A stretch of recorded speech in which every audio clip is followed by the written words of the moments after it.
नमस्कार, आप देख रहे हैं आपका शहर आपकी खबर। मैं हूं आपके साथ अली मतर। इस वक्त दिल्ली से बड़ी खबर आ रही है। बिहार एनडीए में सीटों के बंटवारे का 2 फॉर्मूला तैयार कर लिया गया है। इसमें आरएलएसपी के रहने और गठबंधन छोड़कर जाने की स्थिति में अलग अलग फॉर्मूला तैयार किया गया है। सूत्रों के हवाले से खबर है कि पहले फॉर्मूले के तहत बीजेपी 20 सीट अपने पास रखेगी, जबकि जेडीयू के खाते में 14 सीटें आएंगी।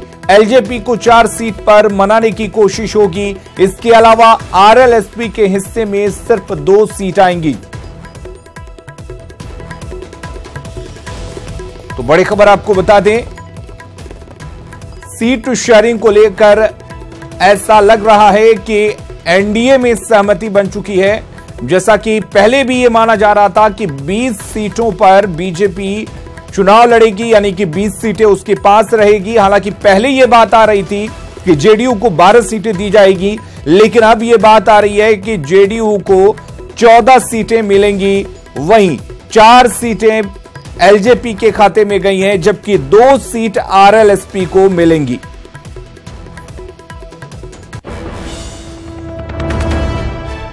और आरएलएसपी के एनडीए छोड़ने पर दूसरा फॉर्मूला लागू होगा। जेडीयू और एलजेडी के खाते में एक सीट बढ़ जाएगी। जेडीयू को कुल 15 सीटें मिलेंगी, एलजेपी के खाते में 5 सीटें जाएंगी और बीजेपी के पास रहेगी 20 सीटें। यानी कि बीजेपी के हिस्से में आने वाली सीटों में कोई इजाफा नहीं होगा, कोई बदलाव नहीं होगा। आपको बता दें कि इस वक्त सीट शेयरिंग को फाइनल करने के लिए नीतीश कुमार दिल्ली में हैं। तो 2 फॉर्मूले तय किए गए हैं और पहला फॉर्मूला यह है कि 20 सीट बीजेपी के पास रहेगी, जबकि 14 सीट पर जेडीयू चुनाव लड़ेगी। 4 सीटों पर एलजेपी को मनाने की कोशिश होगी, जबकि 2 सीट आरएलएसपी को दी जाएगी।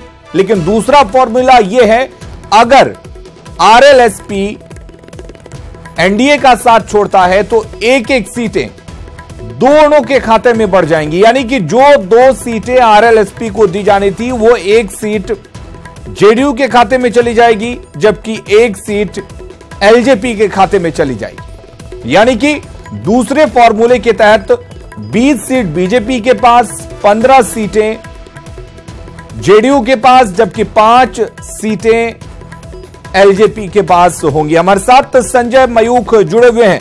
संजय मयूख, 2 फॉर्मूलों की बात सामने आ रही है।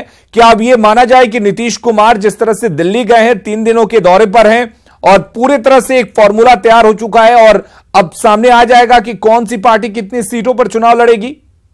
देखिए, राहुल गांधी जी, लालू यादव जी, ये लोग काल्पनिक प्रश्नों का जवाब देते हैं। ये लोग कल्पना में जीते हैं। हम कल्पना में जीने वाले लोग नहीं हैं। हम जमीन पर काम करने वाले लोग हैं और जमीन पर काम करते हैं। और एनडीए गठबंधन, हमारा मानना है कि 40 की 40 सीटों पर जीतेगी और उस 40 सीट की तैयारी हम माननीय प्रधानमंत्री नरेंद्र मोदी जी के नेतृत्व में कर रहे हैं, माननीय मुख्यमंत्री नीतीश कुमार जी और सुशील मोदी जी के नेतृत्व में कर रहे हैं।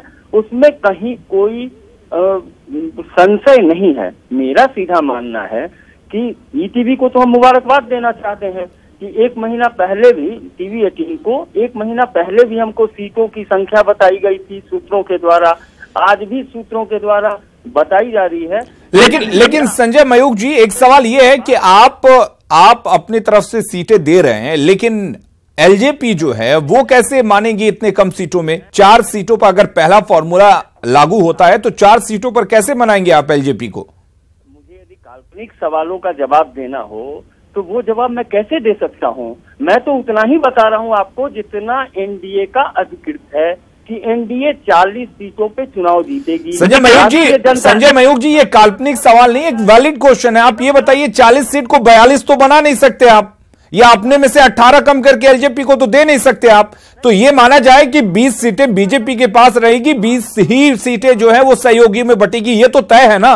आपके जो सूत्र हैं वो कहीं ना कहीं अवैध सूत्र है। वैध सूत्र कीजिए कि 40 सीटों पर राष्ट्रीय जनतांत्रिक गठबंधन जीतेगी, 40 सीटों पर हम चुनाव लड़ेंगे, उसमें कहीं कोई सिंबल किसका होगा ये भी तो सवाल है। 40 सीटों पर एनडीए का कोई तो सिंबल होगा नहीं, बीजेपी का अलग सिंबल होगा, जेडीयू का अलग सिंबल होगा, एलजेपी का अलग सिंबल होगा, वो तो बताना पड़ेगा। अगर हमारे सूत्र अवैध हैं तो वैध तौर पर आप बता दीजिए। वैध बता रहा हूं आपको, वैध बता रहा हूं कि वैध ये है कि राष्ट्रीय जनतांत्रिक गठबंधन के सभी दल एकजुट है। महागठबंधन और महाठगबंधन जैसा नहीं है।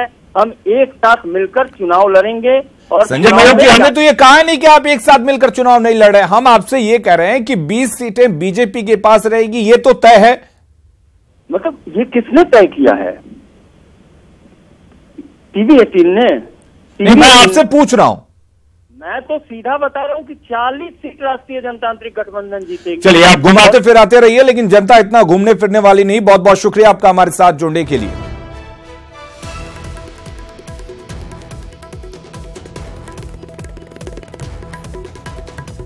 अगली खबर का रुख करते हैं। राहुल गांधी भोपाल दौरे पर पहुंचे थे कार्यकर्ताओं में जोश भरने के लिए, ताकि शिवराज सिंह चौहान जीत की हैट्रिक नहीं लगा सके। लेकिन जब वो खुद चुनावी मोड़ में उतरे तो विधानसभा चुनाव में लोकसभा की लड़ाई लड़ते दिखे। उन्होंने शिवराज पर निशाना साधा, व्यापम के गड़े मुर्दे को उखाड़ा, पेट्रोल डीजल पर भड़के और किसानों के मुद्दों को उठाया। लेकिन तकरीरों की तासीर ऐसी थी जैसे 2019 की तैयारी हो रही हो।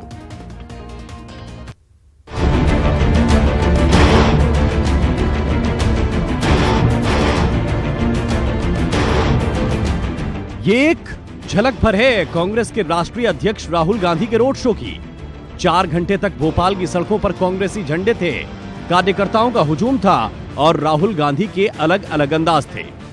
ये यात्रा थी कांग्रेस के संकल्प की और नारा था वक्त है बदलाव का। तो सत्ता में बदलाव होगा कि नहीं, अभी कहना जल्दबाजी होगा, लेकिन राहुल का राजधानी दौरा कांग्रेस के अंदर बड़े बदलाव दिखाने वाला था।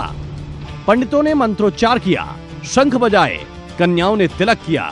ऐसा स्वागत कांग्रेस में कब होता था भला? लेकिन अब वक्त बदलाव का है। पहले गाना बजा और फिर राहुल गांधी मंच पर आ गए। जैसी उम्मीद थी, पहला निशाना शिवराज ही थे। सचिन तेंदुलकर को रन मेकिंग मशीन कहा जाता था और शिवराज चौहान जी को घोषणा मशीन कहा जाता है। जैसे वो मैदान को करते हैं, घोषणा शुरू करना कर देते हैं। सिर्फ 1 मिनट एमपी पर बोलने के बाद राहुल अपने एजेंडे पर आ गए। माल्या से शुरू हुए, राफेल पर गए, तो कभी नोटबंदी से लेकर जीएसटी को समेटते हुए पेट्रोल डीजल के सहारे टारगेट पर पीएम मोदी को ही रखा। कुल मिलाकर 2018 से ज्यादा राहुल गांधी का फोकस दिखा 2019 पर।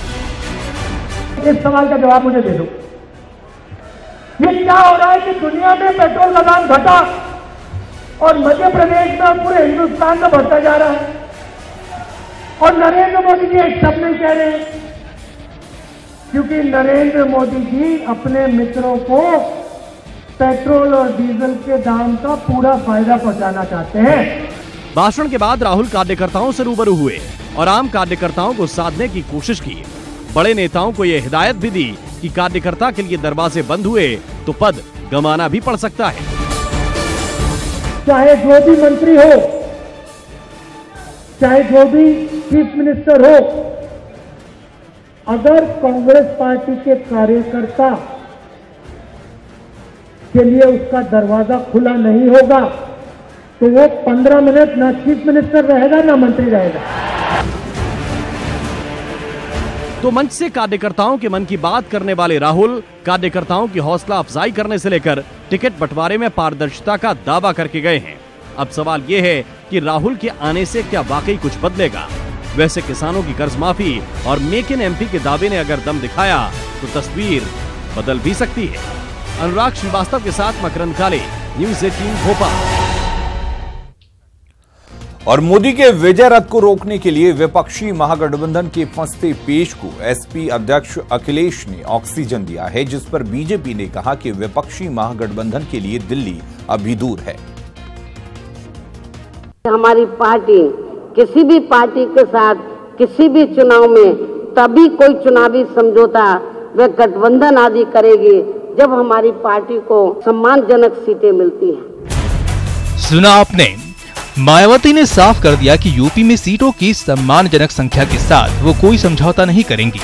माया के इस ऐलान के बाद विपक्षी एकजुटता की दीवार दरकती नजर आने लगी है, जिस पर डैमेज कंट्रोल करते हुए एसपी अध्यक्ष अखिलेश यादव ने विपक्षी महागठबंधन को ऑक्सीजन देने की कोशिश की।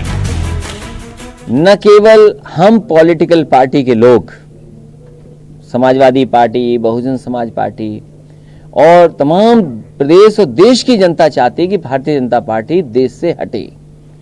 और मैं समझता हूं आने वाले समय में आप देखेंगे कि बहुत अच्छा गठबंधन तैयार होगा।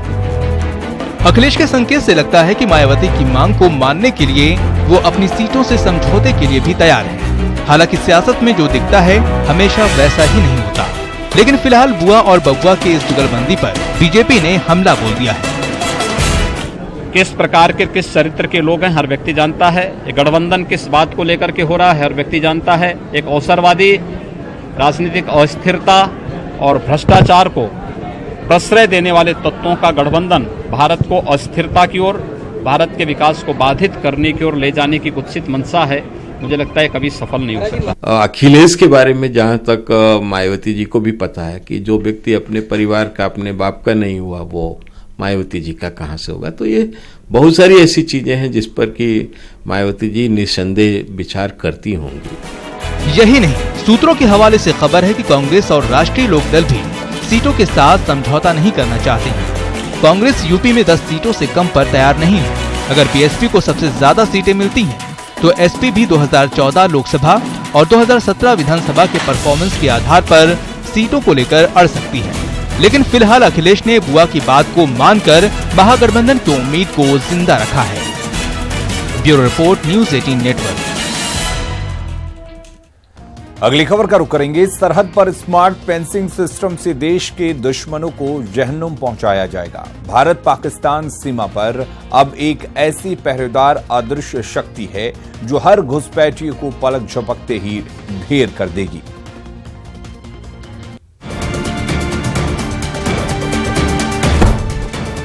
अब सीमा पर दुश्मन दम तोड़ेगा। अब बॉर्डर पर दुश्मन की कब्र बनेगी। अब सरहद पार नहीं कर पाएंगे नापाक। अब सरहद पर पहरेदार है अदृश्य दीवार। अब स्मार्ट फेंसिंग से जहन्नुम जाएगा दुश्मन। अब भारत की सरहद पर है अदृश्य शक्ति। इंडो पाक सीमा को दिसंबर 2018 तक पूरी तरह से सील कर दिया जाए और 2018 तक, दिसंबर 2018 तक भारत पाक सीमा को पूरी तरह से सील करने का जो फैसला हम लोगों ने किया है, इस लक्ष्य को हासिल करने के लिए जो भी एक्शन प्लान तैयार किया है वह एक्शन प्लान पूरी तरह से टाइम बाउंड है। 2 साल पहले गृह मंत्री ने जैसलमेर में जिस अदृश्य शक्ति का जिक्र किया था, ठीक 2 साल बाद उस अदृश्य शक्ति को जम्मू में जमीन पर उतारा गया है। सरहद पर स्मार्ट फेंसिंग की ये वो अदृश्य सील है जो हर घुसपैठिए और देश के दुश्मनों के लिए काल की कील साबित होगी। अब कोई भी दुश्मन अपनी दहलीज पार कर भारत की सरहद में घुसपैठ नहीं कर पाएगा और अगर हिमाकत की तो पल भर में खाक में मिल जाएगा। सरहद पर अदृश्य शक्ति से सामना होते ही दुश्मन का अंत हो जाएगा। स्मार्ट फेंसिंग से कैसे दुश्मन का काम तमाम होगा वो बताएंगे। उससे पहले ये जानिए, जम्मू में देश का पहला स्मार्ट फेंसिंग पायलट प्रोजेक्ट शुरू हुआ है। सीमा पर 5 किलोमीटर के इलाके में इस सिस्टम को लगाया गया है। Comprehensive integrated border management system के तहत अदृश्य दीवार रहेगी। CIBMS के तहत सरहद पर एक साथ कई सिस्टम काम करेंगे जो हवा, जमीन और पानी में देश की सीमा की रक्षा करेंगे। जमीन पर ऑप्टिकल फाइबर सिस्टम, पानी के रास्ते में सेंसर युक्त सोनार सिस्टम और हवा में हाई रेजोल्यूशन कैमरा और एरोस्टेट कैमरा दुश्मनों पर नजर रखेंगे। इसके अलावा लेजर सिस्टम अंतर्राष्ट्रीय सीमा के नदी नालों वाले इलाके में भी लगे होंगे। इस सिस्टम से अब कोई भी दुश्मन बच नहीं पाएगा। जहां तक फिजिकल बैरियर का सवाल है, यानी फेंसिंग और पेट्रोलिंग, यह सब सारी चीजें मैं यह नहीं मानता कि उनकी कोई उपयोगिता नहीं, उनका भी अपना महत्व है, लेकिन इसे और अधिक इफेक्टिव बनाने की जरूरत है। इसीलिए comprehensive integrated border management system का रास्ता हम लोगों ने चुना है। अब जानिए कैसे अदृश्य शक्ति से दुश्मन का अंत होगा। सभी सिस्टम की निगरानी यूनिफाइड कंट्रोल रूम करेगा। सीमा पर हर हरकत की रिपोर्ट इस सेंटर तक आएगी। रिपोर्ट को unified control room quick reaction team को देगा। क्यूआरटी बिना देर के दुश्मन को सरहद पर ही ढेर कर देगी। सिस्टम्स थे, लगे हुए भी थे, लेकिन उनको एक बड़े स्तर पर जोड़ा नहीं गया था। अगर मान ली 4 सिस्टम लगे हैं तो 4 सिस्टम अलग अलग काम कर रहे थे। अब उन सिस्टम्स को जोड़ करके एक कंप्यूटर नेटवर्क और कंप्यूटर कमांड कंट्रोल सेंटर से जोड़ करके